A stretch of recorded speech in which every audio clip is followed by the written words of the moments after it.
This is a screencast by FP Complete. We specialize in functional programming tools and consulting, and also DevOps for large-scale software systems. This particular screencast is about scripting with Haskell, in particular using the stack tool, and we're going to go through what is Haskell.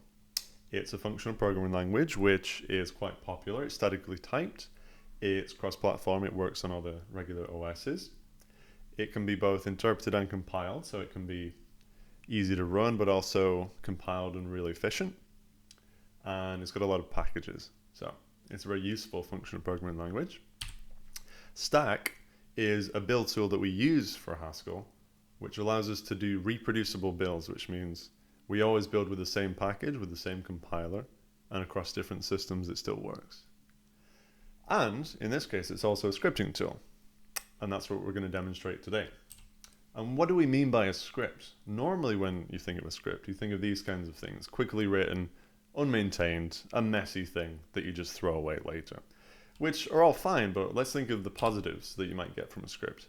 One, you don't version or package it because you don't need to. You're just solving a simple problem or a complex problem, but something that is just very specific to you. And the other property of a script usually is that it's reproducible. You can run the same piece of source code over the years and it still works the same. So that's what we're going to go for today. So it might also work on different platforms as well. I mean, if you're going to do Linux scripting, it's not going to work on Windows. Whereas in Haskell, we can write the same source and it's going to work on both. So the first example we're going to look at is Hello World. So I'm going to switch to that now. It's a basic layout of all the scripts is going to start with the shebang, which specifies to use stack. This is common in usual scripting. Then we have a new thing that's specific to stack, which is we specify the resolver, and the resolver is the packages that we're going to use. So we're using LTS version 6.24, and we're also specifying to install GHC for that particular resolver before we run the script. So if I run this script on OS X or Windows or Linux, it's going to install the correct GHC version that I need, and GHC is the compiler for Haskell. It's going to install the correct version and then it's going to run it. And then the next time that you run it, it's already got it cached and you don't need to worry about it. So this just says hello world, so we're going to run that. Hello.hs outputs hello world. Easy peasy. So let's go back to our slides. Next, we're going to do a histogram. And a histogram is just where you run through some data source, you count how many times something occurs, and then you tally it up, and at the end you print out the count for each of these keys. So we're going to switch to a histogram script. Let's take a look through this one. So you can see that the header is the same. We're using a few more modules, and these come with regular Haskell. So we're going to take the arguments given to the script. We're going to read the file that's given as an argument. And then what are we going to do with the text in that file? We're going to take all the lines, we're going to split it up into lines, and then we're going to fold over that. We're going to go over each line, and we're going to take the length of it. So we're going to say, how long is this line?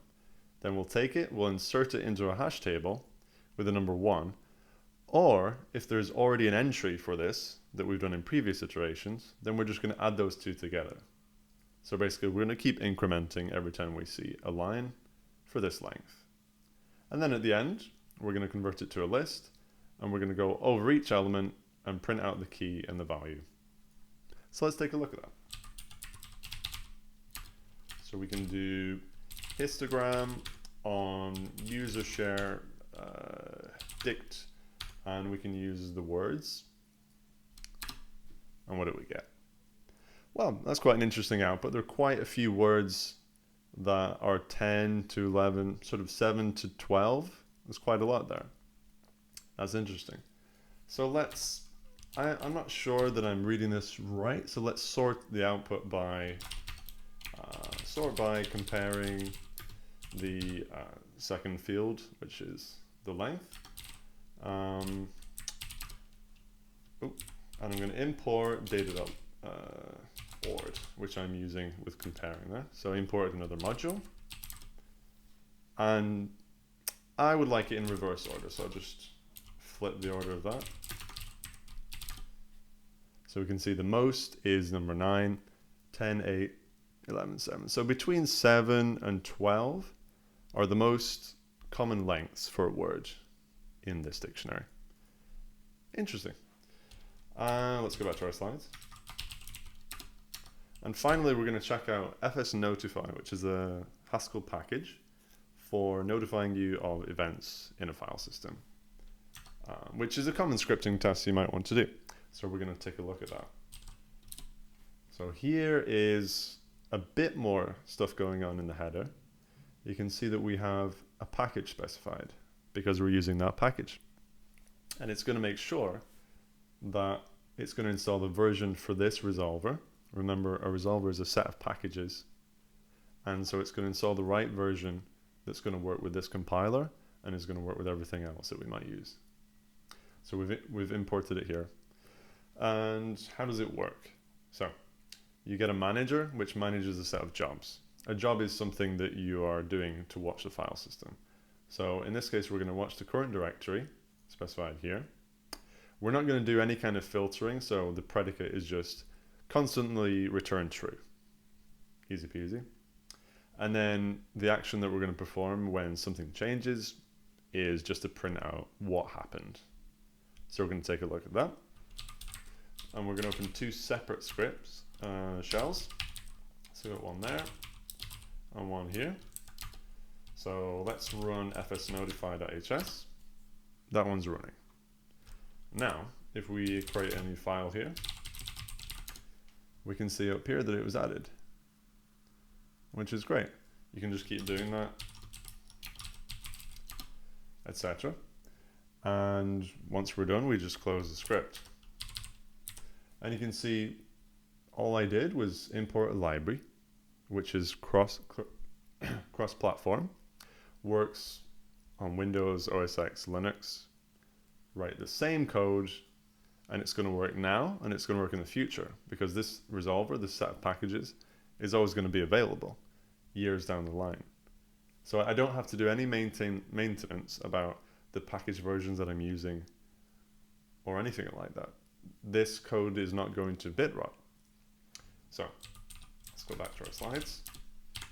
So in summary, we did something that's reproducible, cross-platform reproducible, and time reproducible. It was easy to run. We just ran it in the shell. We didn't have to do anything, right? We used useful libraries. So we implemented a histogram, easy peasy. We looked to changes to the file system just with an import line, no problem. And cross-platform. So thank you very much. If you're interested in learning more, go to fpcomplete.com and we can help you with using Haskell or functional programming in your business. Cheers.